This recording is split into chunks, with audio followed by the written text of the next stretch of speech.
Monsoon सत्र में तो लगभग इस सरकार के गठन के 19 महीने के अंतराल में हो रहा था, इस सरकार की विफलताओं की गाथा लेकर के यह मानसून सत्र प्रारंभ हुआ। ये सरकार अपने चुनावी वायदे के सारे घोषणाओं के डोपोर संघ की घोषणाओं के मैं कह सकता हूँ एक आवा में इस मानसून सत्र में प्रवेश कर रही थी। नियोजन से लेकर के भ्रष्टाचार, रोजगार, ये सारे मुद्दे जैसा अध्यक्ष जी ने बताया, इस सरकार के लिए यक्ष प्रश्न के समान खड़े थे और मानसून सत्र में इन सारे मुद्दों का, सारे प्रश्नों का जवाब उनको देना था। जैसे ही मानसून सत्र प्रारंभ हुआ और जिस तरह से बाबा साहेब आम्बेडकर के इस संविधान के पवित्र लोकतंत्र के मंदिर में इस मूल भावना का अनादर किया गया, इस पूरे लोकतांत्रिक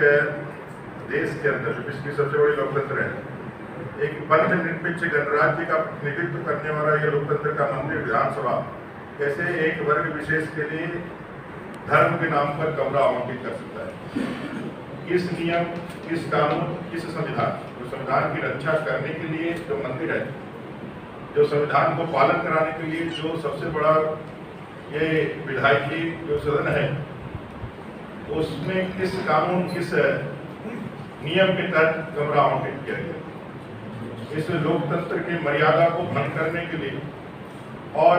एक तुष्टीकरण की राजनीति को धार देने के लिए जो उन्होंने प्रयास किया था, उसका सही समय पर एक लोकतंत्र के प्रहरी होने के नाते भारतीय जनता पार्टी के अपने नेता आदरणीय श्रीमान प्रदेश अध्यक्ष दीपक प्रकाश जी ने सड़क से लेकर के सदन तक के आंदोलन की रूपरेखा बनाई। और आप सब लोगों ने देखा कि लगातार हम लोग डे फर्स्ट से, चाहे वो नियोजन नीति में जिस तरह से यहाँ के युवाओं के साथ छल किया है, जो उन्होंने चुनावी घोषणाओं में जो उन्होंने वायदे किए थे, उससे जिस तरह से यू टर्न लिया है,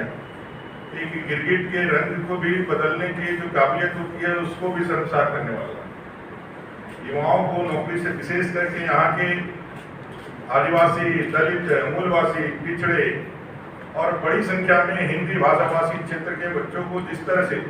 वंचित करने का प्रयास किया गया। आपने खुद सदन के अंदर प्रश्न के जवाब में कहा कि यहाँ ना ग्रुप की पढ़ाई होती है, ना हो की पढ़ाई होती है, ना मुंडारी की पढ़ाई होती है, ना खोटा की पढ़ाई होती है। ये सारे विषय जो चालू किए गए हैं, इसकी पढ़ाई आप जो है वो आपके ग्रेजुएशन स्तर पर होता है, यूनिवर्सिटी के स्तर पर होता है। क्लास 3rd और 4th ग्रेड की नौकरी के लिए आपको मैट्रिक और इंटर चाहिए और राज्य के किसी भी स्कूल में इनकी पढ़ाई नहीं होती है। तो आप इन बच्चों को जब आप लेके जाएंगे, यहाँ के आदिवासी बच्चों को, यहाँ के मूलवासी बच्चों को फेल करने के लिए आपने व्यवस्थाएं बनाई हिंदी को हटा करके, और सिर्फ उर्दू में पढ़ने वाले लोग ही पास होकर के नौकरियों में आए। एक हिडन एजेंडा चला करके इन लोगों ने इस तरह की बहाली और इस तरह की पूरी व्यवस्था बनाई। इसका हम लोगों ने पुरजोर विरोध करना प्रारंभ किया और जिस तरह से संविधान के मंदिर को अपमानित करने का, संविधान के मंदिर को जिस तरह से उन्होंने संविधान को खंडित करने का काम किया, प्रयास किया, उसके लिए हम लोग सदन के अंदर लगातार बेफस रहे, हम लोग आवाज उठा रहे हैं। हमारे प्रदेश अध्यक्ष जी के नेतृत्व में परसों जब विधानसभा का मार्च हुआ अपने आदरणीय नेता बाबूलाल मरांडी जी के साथ, और निहत्थे हमारे युवा कार्यकर्ताओं पे, महिलाओं पर जिस तरह से लाठियां बरसाई गई और विशेष रूप से जान मारने की नीयत से अपने आदरणीय नेता बाबूलाल मरांडी के और दीपक जी पर जिस तरह से लक्ष्य करके हमला किया गया, इसके विरोध में मैंने कल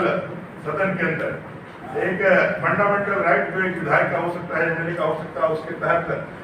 आर्टिकल 54 जो संचालन कार्य प्रक्रिया कार्य संचालन नियमावली है झारखंड विधानसभा, आर्टिकल 54 के तहत मैंने कार्य स्थगन प्रस्ताव लाया इसकी न्यायिक जांच करने के लिए। इसकी न्यायिक जांच हो, जुडिशरी जांच हो कि भाई कैसे एक लोकतंत्र के अंदर आपने तो पहले इस तरह से संविधान का अपमान किया, अपने बाबा साहब के सपने का अपमान किया, इस लोकतंत्र के मंदिर को कलंकित किया, और जब उसके लिए एक सजग है लोकतंत्र के प्रहरी के रूप में हम सब लोग जब उसका विरोध कर रहे हैं भारतीय जनता पार्टी के नेतृत्व में, तो आप उस पर आप जो है इस तरह से जानलेवा हमला कर रहे हैं। लेकिन दुर्भाग्य रहा जो परिपाटी थी वो परिपाटी का पालन नहीं किया गया और लगातार आपने देखा भी होगा, फर्स्ट आपने ही मैंने जब कहा तो उन्होंने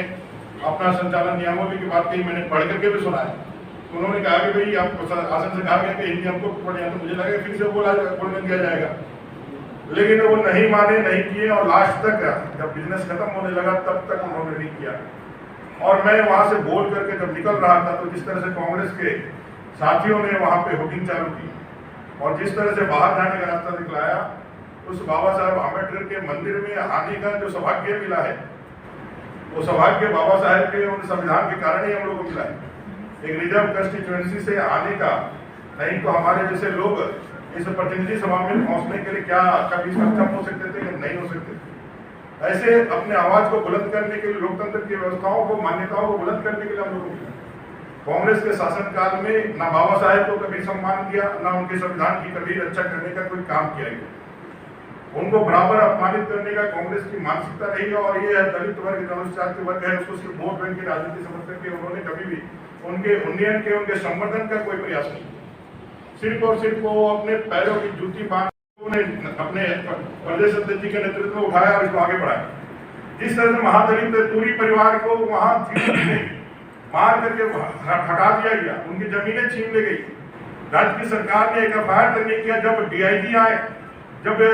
राष्ट्रीय अनुसूचित जाति आयोग के अपने राष्ट्रीय उपाध्यक्ष जब आने की सूचना हुई, हम लोगों ने जब मांग किया, हम लोगों ने डिमांड किया उनको आने के लिए, जब हम लोगों ने रिक्वेस्ट किया, जब वो टीम आई,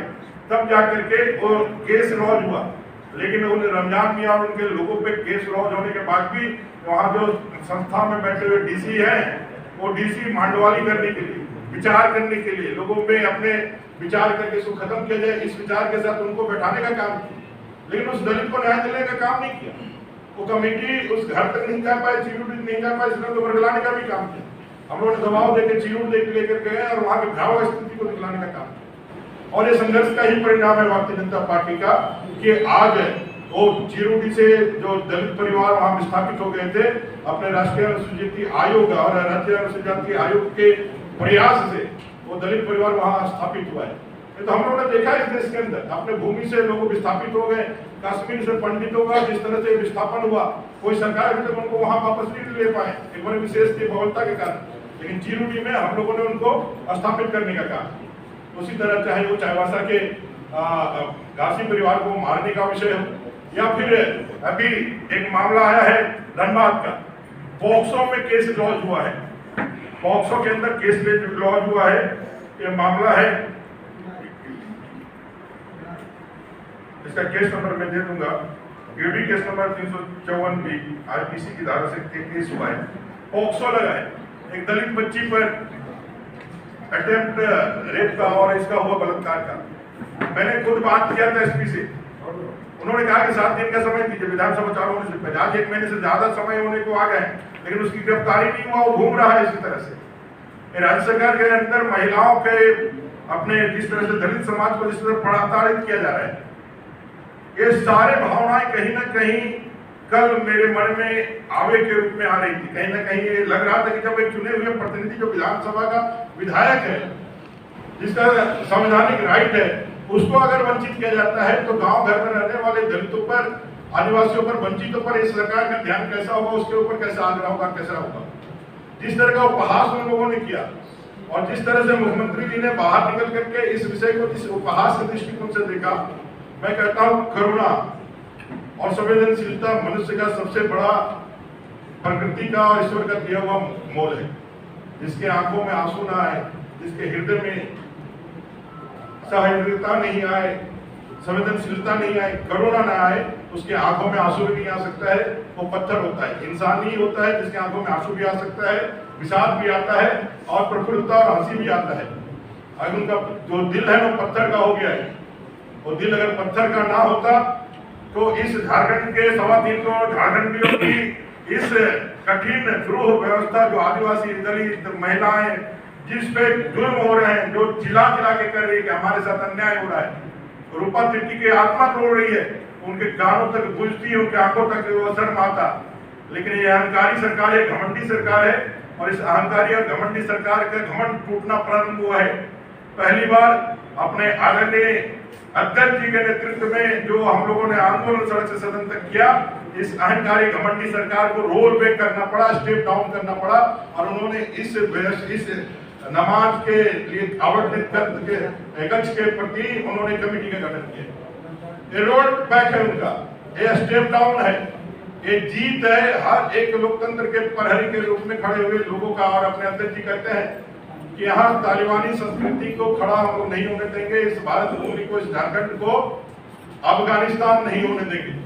यहाँ का एक एक नागरिक संविधान की रक्षा करने के लिए, बाबा साहेब के सपनों को जिंदा रखने के लिए और अपने आदर्शों को, भारतीय जनता पार्टी के आदर्शों को जिंदा रखने, खून का कतरा कतरा बहा देगा लेकिन पीछे नहीं हटने वाला है। और इसकी बानगी हम लोगों ने लाठी खा करके भी देखा है। गोलियों के लिए हमारा जो पूरा बदन है, हमारा मन है, हमारे आत्मा है, प्रस्तुत है, लेकिन हम लोग झुकने वाले नहीं है। और ये अहंकारी, घमंडी, यह लाठी गोली की सरकार जितना भी जुल्म कर ले, हम लोग पीछे हटने वाले नहीं है। और हम लोग इस लड़ाई को आगे भी लेकर के जाएंगे, लेकिन इस संविधान को और इस लोकतंत्र को बचाने के लिए अपनी पूरी बाजी लगा